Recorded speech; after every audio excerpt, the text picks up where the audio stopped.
संतान सप्तमी व्रत कथा। संतान सप्तमी का व्रत बहुत ही उत्तम फल देने वाला माना जाता है। इसके शुभ प्रभाव से संतान से जुड़ी सभी मुश्किलें दूर होती हैं।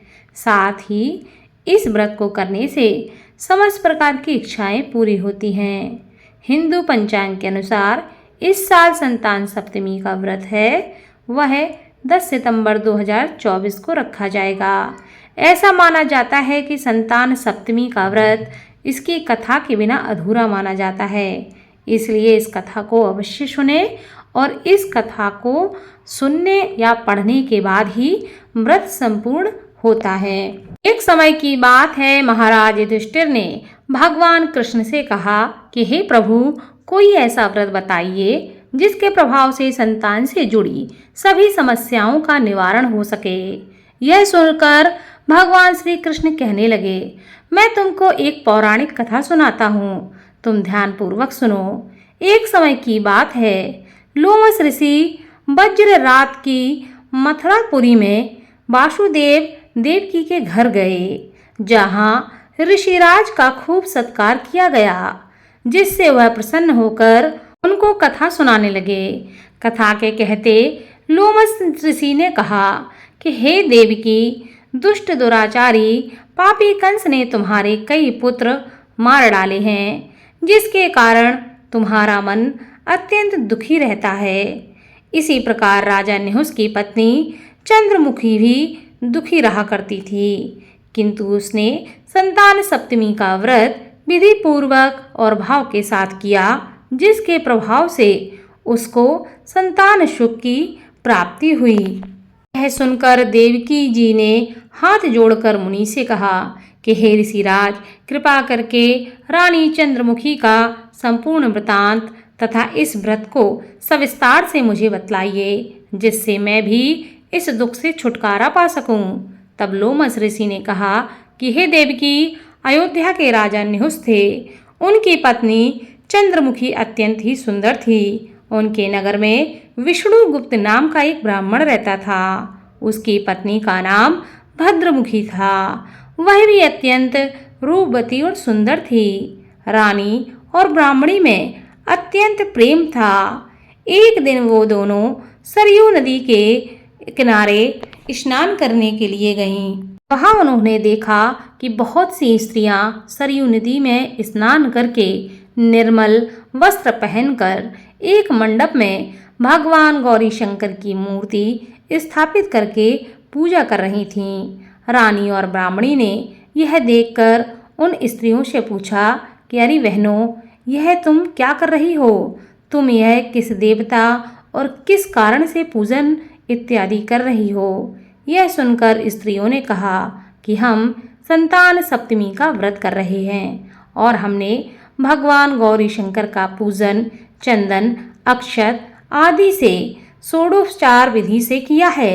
यह सब इसी पुनीत व्रत का विधान है। यह सुनकर रानी और ब्राह्मणी ने भी इस व्रत को करने का मन ही मन संकल्प कर लिया और घर लौटकर वापस आ गईं।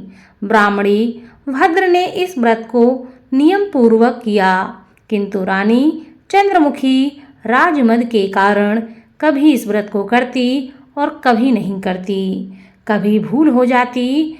कुछ समय बाद दोनों मृत्यु को प्राप्त हो गईं। दूसरे जन्म में रानी बंदरिया और ब्राह्मणी ने मुर्गी की योनि प्राप्त की। ब्राह्मणी मुर्गी की योनि में भी कुछ नहीं भूली और भगवान शंकर तथा माँ पार्वती का ध्यान करती रही। उधर रानी बंदरिया की योनि में सब कुछ भूल गई। थोड़े समय के बाद दोनों ने यह देह भी त्याग दी। अब उनका तीसरा जन्म मनुष्य योनि में हुआ। उस ब्राह्मणी ने एक ब्राह्मणी के यहाँ कन्या के रूप में जन्म लिया। उस ब्राह्मण कन्या का नाम भूषण देवी रखा गया तथा विवाह गोकुल निवासी अग्निशील ब्राह्मण से कर दिया। भूषण देवी इतनी सुंदर थीं कि वह आभूषण रहित होते हुए भी अत्यंत सुंदर लगती थीं। कामदेव की पत्नी रति भी उनके सम्मुख लजाती थी। भूषण देवी के अत्यंत सुंदर सर्वगुण संपन्न चंद्रमा के समान धर्मवीर कर्मनिष्ठ सुशील स्वभाव वाले 8 पुत्र उत्पन्न हुए। यह सब भोलेनाथ के व्रत का ही फल था। दूसरी ओर शिव विमुख रानी के गर्भ से कोई भी पुत्र उत्पन्न नहीं हुआ। वह निसंतान दुखी रहने लगी। रानी और ब्राह्मणी में जो प्रीति पहले जन्म में थी वह अब भी बनी रही। रानी जब वृद्धा अवस्था को प्राप्त होने लगी तब उसे एक गूंगा बहरा तथा बुद्धिहीन अल्पायु वाला पुत्र प्राप्त हुआ। वह 9 वर्ष की आयु में इस संसार को छोड़कर चला गया। अब तो रानी पुत्र शोक में अत्यंत दुखी रहकर व्याकुल रहने लगी। दैवयोग से भूषण देवी ब्राह्मणी रानी के यहाँ अपने पुत्रों को लेकर पहुँचती है। रानी का हाल सुनकर उसे बड़ा ही दुख हुआ, किंतु इसमें किसी का क्या वश है। कर्म और प्रारब्ध के लिखे को स्वयं ब्रह्मा भी नहीं मिटा सकते। रानी कर्मच्युत भी थी, इसी कारण उसे दुख भोगना पड़ा। इधर रानी पंडितानी के इस वैभव और 8 पुत्रों को देखकर उससे मन में ईर्ष्या करने लगी तथा उसके मन में पाप उत्पन्न हो गया। उस ब्राह्मणी ने रानी का संताप दूर करके निमित्त अपने 8 पुत्र रानी के पास छोड़ दिए।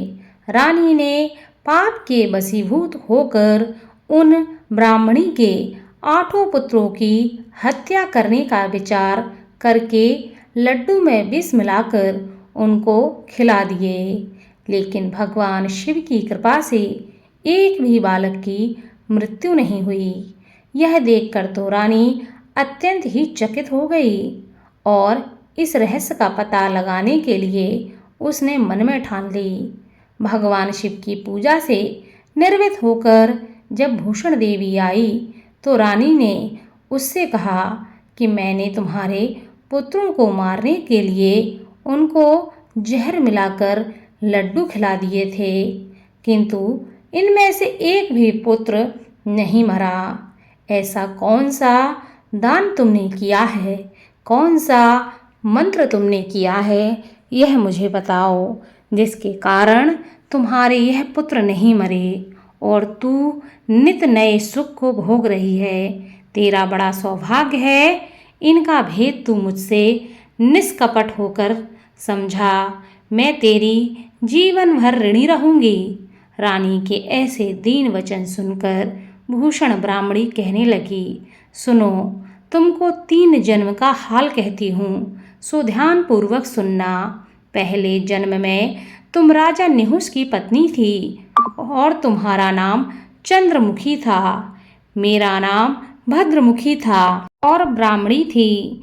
हम तुम अयोध्या में रहते थे और मेरी तुम्हारी बड़ी प्रीति थी। एक दिन हम तुम दोनों सरयू नदी में स्नान करने के लिए सरयू नदी के किनारे गए और दूसरी स्त्रियों को संतान सप्तमी का उपवास करते देखकर हमने भी अपने मन में यह प्रतिज्ञा की कि हम भी इस व्रत को करेंगे, किंतु तुम घर आकर सब कुछ भूल गई और झूठ बोलने का दोष तुमको लगा, जिसे तुम आज भोग रही हो। मैंने इस व्रत को आचार विचार सहित नियम पूर्वक सदैव किया और आज भी करती हूँ।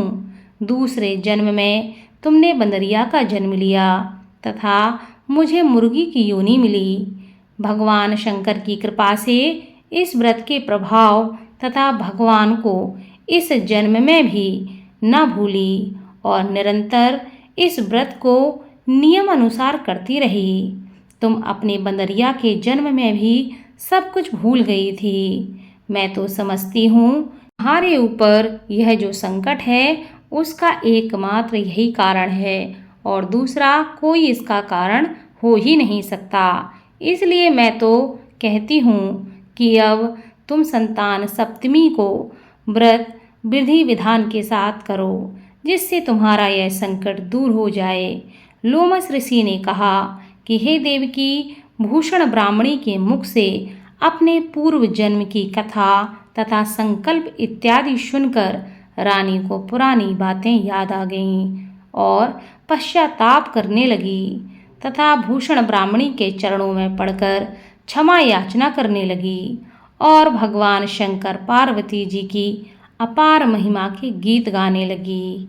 उस दिन से रानी ने नियम अनुसार संतान सप्तमी का व्रत किया, जिसके प्रभाव से रानी को संतान सुख प्राप्त हुआ और संपूर्ण सुख भोग कर अंत में रानी शिवलोक को गई। भगवान शंकर के व्रत का ऐसा प्रभाव है कि पथभ्रष्ट मनुष्य भी अपने पथ पर अग्रसर हो जाता है और अनंत ऐश्वर्य भोग कर मोक्ष प्राप्त करता है। लोमस ऋषि ने फिर कहा कि हे देवकी, इसलिए मैं तुमसे भी कहता हूँ कि तुम भी इस व्रत को संकल्प के साथ करो, तुमको भी संतान सुख की प्राप्ति होगी। इतनी कथा सुनकर देवकी हाथ जोड़कर लोमस ऋषि से पूछने लगी कि हे ऋषिराज, मैं इस पुनीत उपवास को अवश्य करूंगी, किंतु आप इस कल्याणकारी संतान सुख को देने वाले इस व्रत का नियम और विधि सविस्तार मुझे बताएं। यह सुनकर ऋषि कहने लगे कि हे देवकी, यह पुनीत उपवास भादों के महीने में शुक्ल पक्ष की दशमी के दिन किया जाता है। उस दिन ब्रह्म मुहूर्त में उठकर किसी नदी अथवा कुएं के पवित्र जल से स्नान करके निर्मल वस्त्र पहनने चाहिए। भगवान शिव शंकर माँ गौरी का पूजन अर्चन करना चाहिए।